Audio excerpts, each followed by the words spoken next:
Praise the Lord. இயேசுவின் நாமத்தில் உங்களை வாழ்த்துகிறேன். உங்களை அன்போடு இந்த காலை உடன்படிக்கை தியானத்திற்கு வரவேற்கிறேன். And you're most welcome to the covenant of the day. And today is 11th March 2026 and a Wednesday. Hallelujah. புதன்கிழமை. கெத்செமனே தோட்டத்தின் சம்பவங்களை நாம் தியானித்து வருகிறோம். நேற்று பார்த்தோம் யூதாஸ் காரியத்தை இயேசுநாதரை முத்தமிட்டு அவரை காட்டி கொடுப்பதாக.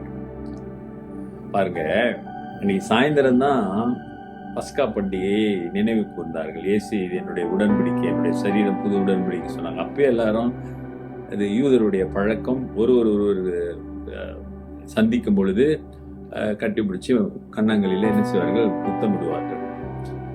இப்ப சாயந்தரம் தான் அதெல்லாம் செஞ்சிருப்பாங்க. இப்ப ராத்திரியில நள்ளிரவுல இயேசுவை காட்டி கொடுக்க வருகிறான்.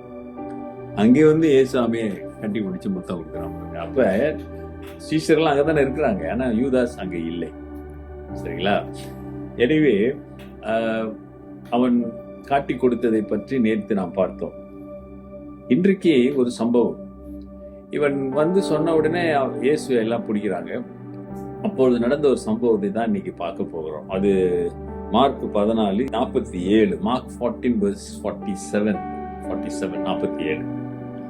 And one of those who stood by drew his sword and struck the servant of the high priest and cut off his ear. அப்பொழுது கூட நின்றவர்களில் ஒருவன் கத்தியை உருகி பிரதான ஆசாரனுடைய வேலைக்காரருடைய காதை வெட்டினான்.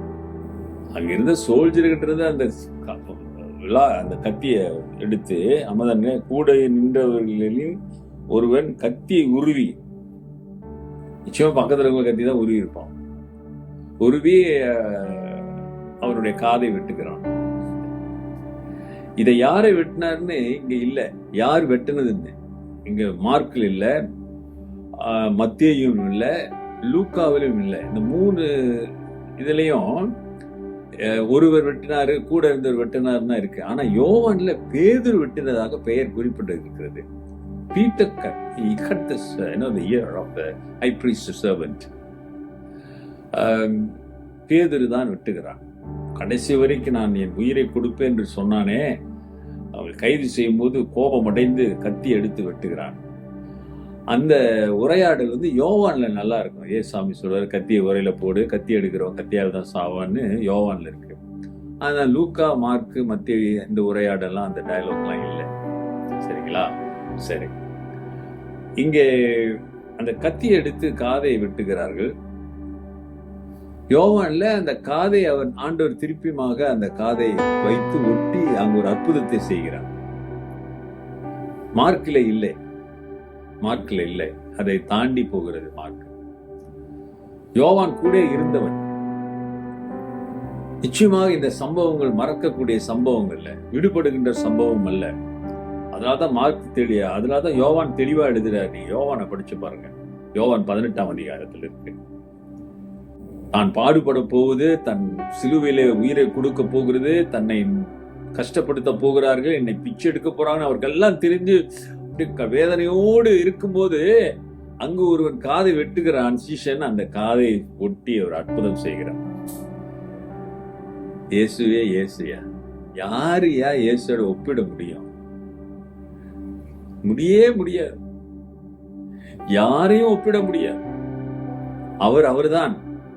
அவருக்கு நிகர் யாரும் இல்லை. அவர்தான் நிகர். என்ன வேணாலும் பேசலாம், என்ன வேணாலும் சொல்லலாம். You cannot compare anybody with Jesus. Hallelujah. அது யாரா இருக்கட்டும், இயேசு அவர் தனித்து நிற்கிற ஒரு ஆண்டவர், தனித்தன்மை உடையவர். Hallelujah. ஆகவே அப்படிப்பட்ட ஆண்டவர் அந்த சிலுவைக்கு போவதற்கு முன்பதாக அந்த கடைசி இரவிலே ஒரு அற்புதம் செய்கிறார். அது மட்டுமல்ல, அந்த சமயத்திலே அவர் கொடுக்கிற ஆலோசனைகளை பாருங்களேன். அது இன்றைக்கு உலகம் முழுவதும் நடைபெறுகிற ஒரு தீர்க்க தரிசனம் நிறைவேறுது. யோவான்ல சொல்றாரு, கத்திய உரையில போடு, கத்தி எடுக்கிறவன் கத்தியால சாவான். இன்னைக்கு உலகத்தில் இருக்கிற சர்வதிகாரிகள், அப்புறம் அந்த ஹீரோஸ் எல்லாருமே அவன் எதில் எடுத்தானோ அதுலதான் சாகணும். எதை நினைத்து ஜனங்களே உலகத்தை எல்லாம் ஆட்டி படைக்க நினைத்தார்கள், கடைசியில் ஒன்றுமில்லாமல் போனார்கள். அது எதில் எடுக்கிறானோ அதுலதான் அவன் மரணம். ஆனா இயேசு உனக்கு எனக்கு சொல்லி இருக்கிற, என்னை விசுவாசித்தால் நீ மரித்தாலும் பிழைப்பாய். அல்லேலூயா. ஆகிய அருமையான சகோதரனே சகோதரியே, கத்தி எடுக்காதீங்க. இன்னைக்கு எடுத்துக்கிட்டு இருக்காங்க. பழிவாங்குதல், அடக்குகின்ற முறையை யாரு நியாயம் என்று நான் சொல்ல வரவில்லை. ஆனா ஆண்டோட வசனம் சொல்லுகிறது, கத்தி எடுக்காத. ஆண்டவர் அன்பு நிறைந்தவர். ஒவ்வொரு ஆத்துமாவுக்கும் அவருக்கு சொந்தமானது, அவருடைய பிள்ளைகள். நாம் வேண்டுமானாலும் வெறுக்கலாம்.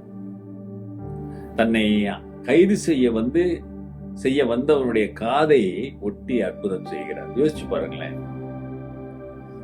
அப்படிப்பட்ட ஆண்டவரை வணங்குகிற நீயும் நானும் எப்படியாப்பட்ட சிந்தனை, எப்படியாப்பட்ட குணங்கள் நமக்கு இருக்கிறது.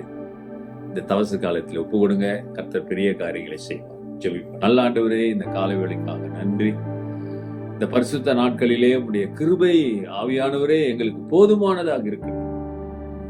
இன்றைக்கு உங்களுடைய பிள்ளைகள் வாழ்க்கையில ஒரு அற்புதம் செய்யுங்க. உங்களால் முடியாத காரியம் ஒன்றுமில்லை. இயேசுவின் நாமத்தில் அற்புதங்கள் நடப்பதாக. நீர் அற்புதம் செய்கிற ஆண்டவர் ஐயா, அற்புதம் செய்யுங்க. நாமத்தை மகிமைப்படுத்துங்க. இயேசுவின் நாமத்தில் பிதாவே, ஆமென், ஆமென்.